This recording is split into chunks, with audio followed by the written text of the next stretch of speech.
안녕하세요. 안녕하세요.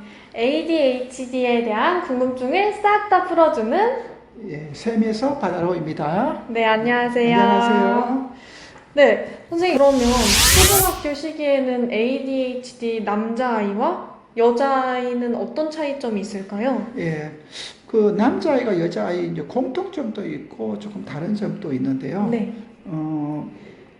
먼저 생각해 보면 그 ADHD가 이게 세 가지 유형이 있거든요. 네. DSM-5에 보면은 네, 과잉행동 충동형 우세형이 있고, 네. 그 다음에 주의력 결핍 우세형이 있고, 그 다음에 포칼픽이라 그래서 앞에 네. 나온 두 가지를 다 가지고 있는 경우가 있습니다. 네, 근데 이건 어떻게 나누는가 하면 DSM-5 그 진단 책을 보면은 네, 주의력 결핍에 관한 항목이 9가지가 있어서 네, 그 중에서 6항목 이상 해당이 되면은 네.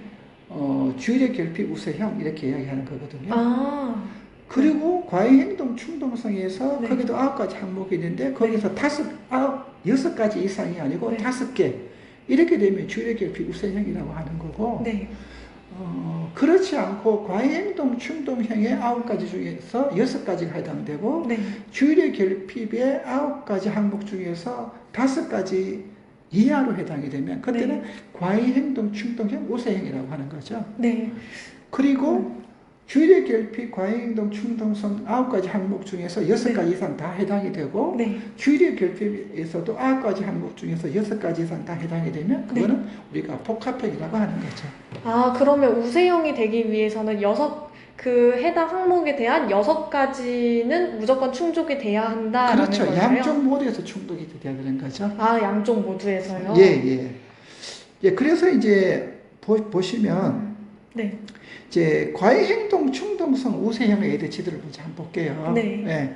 그 말 그대로 이거는 이제 과잉행동 충동성이 이제 두드러지는 거죠. 네. 이런 경우는 이제 남자이든 여자아이든 아무래도 과잉행동 글자가 보여주듯이 좀 네. 액티브합니다. 활발하고. 활발하다 보니까 이 친구들은 이제 사고도 많이 치게 되고요. 네. 거친 말로 하면 네. 친구들에게 신뢰가 되는 행동도 많이 하게 되는 거고, 네. 이게 이제 뭐 심리학이나 교육학에서는 뭐 도전 행동이다 이렇게 뭐 어려운 용어가 쓰기는 하는데요. 네. 그런 행동도 보이게 되는 거죠. 음. 근데 이제 문제가 되는 거는 남자아이 같은 경우는 그렇게 심하게 이렇게 문제 행동을 하지 않으면은 네. 남자답다. 상남자구나. 이렇게 이제 예쁘게 좀 포장이 되죠. 남자애들 네. 같은 아, 경우는. 맞습니다. 네. 근데 여자애들 같은 경우는 이렇게 막 그 거친 행동을 막 하게 되면은요. 네.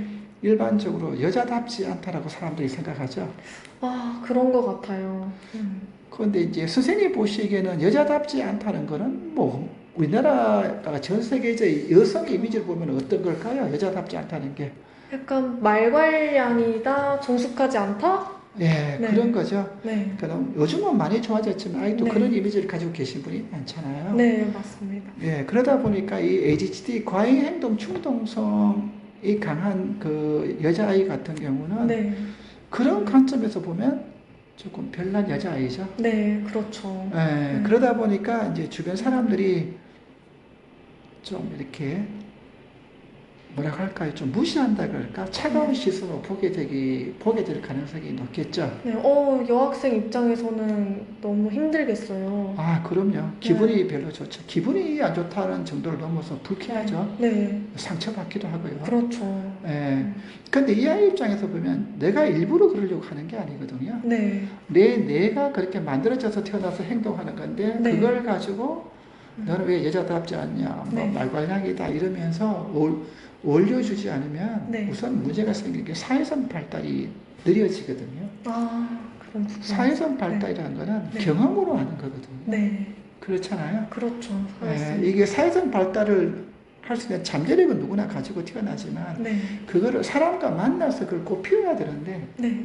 이게 얘가 말괄량이고 뭐 욕도 하고 이러면 어떻게 되겠습니까? 친구들이 안 친해지려고 하지 않을까요? 그렇죠. 네. 그러면 혼자 있는 시간이 많아지고 그렇게 되겠죠. 그렇죠. 그러면 네. 사회성 발달이 잘 안 되겠죠. 그러면 그게 2차적인 문제로 그렇게 그렇죠. 발생할 수 2차적인 있는 문제가 되는 거죠. 선생님들도 마찬가지죠. 네, 그러니까 이런 전통적인 이미지를 가지고 있는 선생님들은 여자애가 왜 저래라고 생각하면서 네, 사실 선생님도 그러면 안 되는데 네. 선생님도 사람이다 보니까 그렇죠. 부정적인 이미지가 있으면 조금 다른 아이들보다는 덜 다가서고 상호작용하려고 할 수도 있겠죠. 네. 그러면 이제 이 아이 입장에서는 선생님과 상호작용하는 것도 좀 어려우실 수도 있겠죠. 그러면 그 ADHD 여학생은 예. 또래들한테도 선생님들한테도 예. 이제 상호작용을 많이 못할 확률이 높다고 하셨는데 예.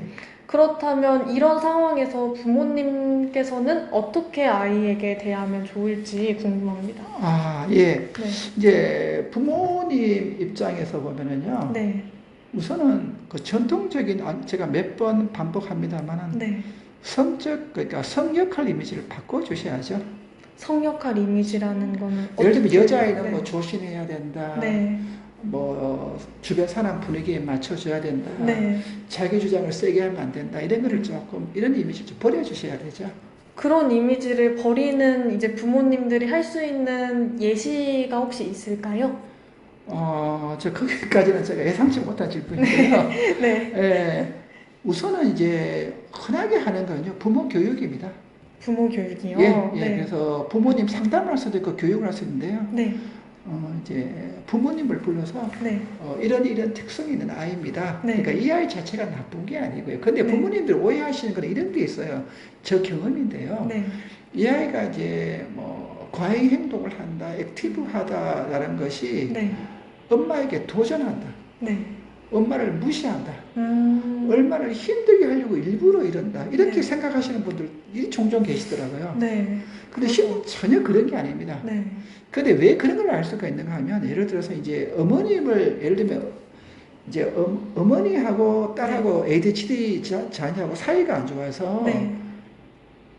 사이가 안 좋아서 그렇다라고 하면 네. 이 아이는 어머니에게만 그러고 다른 사람에게는 그러지 않아야 되거든요. 네. 그렇죠, 당연히. 그렇죠, 그러면. 네. 네. 그게 생각해 보십시오. 내가 어떤 사람을 싫어해. 네. 근데 이 사람이 날 싫어하는 것 같아. 그러면 너도 고생해봐. 이러면서 조금 장난칠 수 있어요. 그죠? 네. 근데 이 아이는 누구나 보면 그래요. 그러면 그 아이에게 뭔가 예. 네. 네. ADHD 성향 때문에 그럼 그게 그렇죠. 발생할 수 있을 그렇죠. 거라고. 지금 우리가 이제 과잉행동 충동성 이야기하고 있으니까 네. 그 아이는 과잉행동 충동성 때문에 어쩔 수 없이 그러고 있는 거죠. 예, 그렇게 이해해 주시면 이해가 네. 되는 거죠. 그 아이 입장에서도 굉장히 답답하겠어요. 답답하기도 하고 억울하죠. 아, 내가 이러고 싶지 않는데 내에서 자꾸 그렇게 하라고 하니까. 네. 그럼 이런 경우에는 부모님께서 전문가를 찾아가시는 게 가장 빠르고 효율적인 방법일까요? 예, 근데 전문가를 이제 찾아가셔서 이렇게 네. 하는 건 좋은데요. 네. 근데 ADHD 진단이 사실은 되게 어려워요. 네. 이게 네. 왜 어려운가 하면 제가 네. 아까 말씀대로 정상 범위냐 아니냐 그것도 지금 봐야 되고요. 이런 행동이 일시적으로 생겼다가 사라질 수도 있어요. 그런 경우는 어떤 경우일까요? 그런 경우는 네.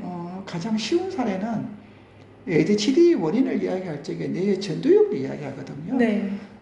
뇌의 전두엽의 기능에 문제가 없으면서 일시적으로 ADHD 성향이 나타나는 경우도 있거든요. 네.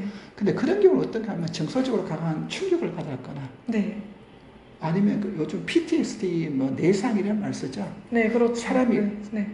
아니면 이제 가정 폭력을 당하거나 아, 아니면 네. 또 그러니까 상처니까요. 예를 들면 뭐 네. 좋아하는 이성 친구하고 뭐 헤어지거나 네. 등등 아니면 시험을 쳤는데 망쳤거나 아, 등등 이런 원인으로 사람이 일시적으로 감정이 격해질 수는 있거든요. 네. 그런데 그런 친구들은 네. 보통 시간이 지나면 자기가 알아서 처리하죠, 그거를. 네. 근데 그래서 DSM-5 보면 그래서 6개월이라는 말이 있어요. 아, 6개월이요? 예, 그러니까 네. 6개월 이상 나타나야 되는 거죠. 그건 6개월 이전은 ADHD로 진단받을 수가 없는 없는 거네요. 거죠. 그러니까 아. 그런 증상이 있다가 5개월 하다 사라지면 ADHD는 아닌 네. 거죠. 아, 그렇구나. 일시적으로 네. 사람이 우리가 네. 인생살이가 그렇게 네. 쉬운 경우도 있고 어려운 녹록치 않은 경우도 있잖아요. 그렇죠. 그렇구나. 그래서 기간이 6개월이라고 그래서 DSM-5에서 명시를 해놓은 거죠. 아, 예, DSM-5요? 네. 그럼 오늘도 말씀해 주셔서 감사합니다. 예, 감사합니다. 감사합니다. 그다음에 구독과 좋아요. 예. 눌러주세요. 예.